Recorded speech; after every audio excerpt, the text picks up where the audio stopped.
I recognize that my actions are so heinous that I should be rejected from the film community and have my license from the Professional Filmmakers of America Association completely revoked and never to be returned because I am a terrible filmmaker.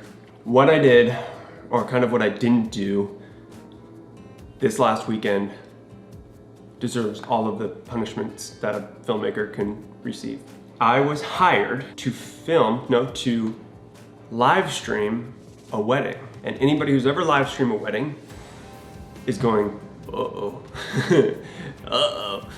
Yeah, I mean, you saw, I was trying to test the equipment. I was really working hard to make this a success. And it was awesome. Just absolutely awesome for the first 30 minutes, okay? The least important 30 minutes of the entire wedding. Okay, so here's how it works.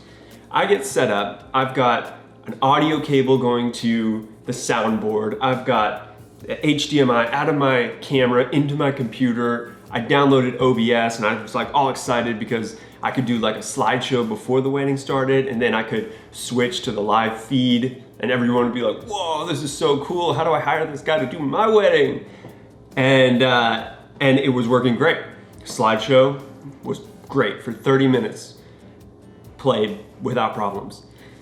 And then, right as the wedding was getting ready to start, the pastor starts to walk down the aisle, and someone switched to the live feed.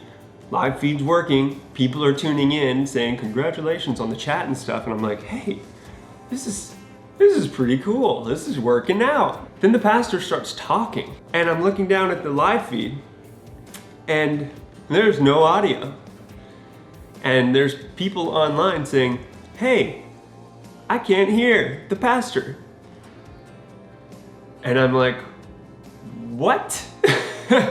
So I look over at the sound guy and he's going like this. No. And I'm like, oh my gosh. His stuff broke. That wasn't my fault. His stuff broke and now I don't have sound. And so I'm like, what do I do? Okay, so I'm like clicking buttons. I've never used OBS before. I downloaded it the night before. First mistake. So I'm like clicking buttons, like trying to find out how can I get audio from some other source. So I figured out how to get the audio off of my computer, which I figure is better than nothing. Although it kind of was the same as nothing because the pastor didn't have any feed going into the microphones.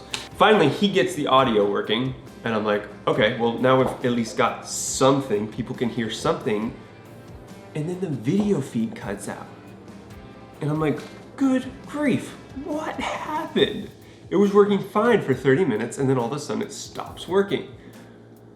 And so for the next 10 or 15 minutes, it felt like 400 years, I'm trying to figure out why the feed isn't going through. And I'm like punching buttons and I'm like doing all sorts of things. Cannot figure it out. And then it just starts working. And it's like, oh my goodness, why did you have to stop working? So then the rest of the wedding, it's fine. So I captured from like the vows on through the end of the wedding. Everything else, nobody heard, nobody saw. So that's my tale of why I should be just rejected from the film community forever and ever, for all times. And I'm being sarcastic about that because there really wasn't that much I could do about it, except for something I told Laura, my wife, as we were driving to the venue. I said, redundancies. This is something I learned from NASA engineers. They build in redundancy into all of their systems so that way if something fails, they've got a backup that will kick in, or another piece of equipment that will just start working if this one doesn't respond or something like that. And that's how they keep these missions going. You know, they're operating live streams, so to speak, thousands and thousands of miles out in space. And they have to have systems that will reboot and do certain things in case that something breaks down.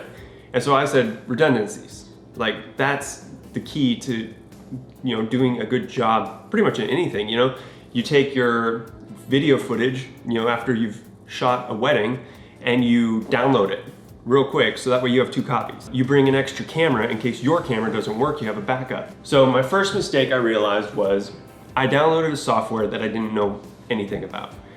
And I expected it to work perfectly.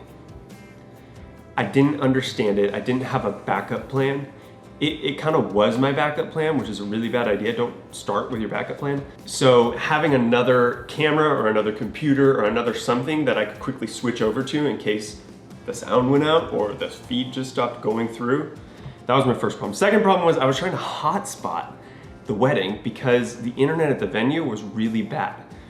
Okay, step number one, don't hotspot a wedding, a live stream wedding. It just doesn't work, okay? Take a cable, a physical cable, yes, they still do those, and run it to the router and get a direct feed into the internet via a cable. You're gonna have a way better signal and it's gonna be a lot more stable. That should have been my plan A, and plan B was, in case the wire doesn't work, I will hotspot it. Hotspot should have been a backup plan, but for whatever reason, I made it my primary plan because I was in a rush. I don't know. All of these things lead up to potential disaster, and that's what I got, a disaster.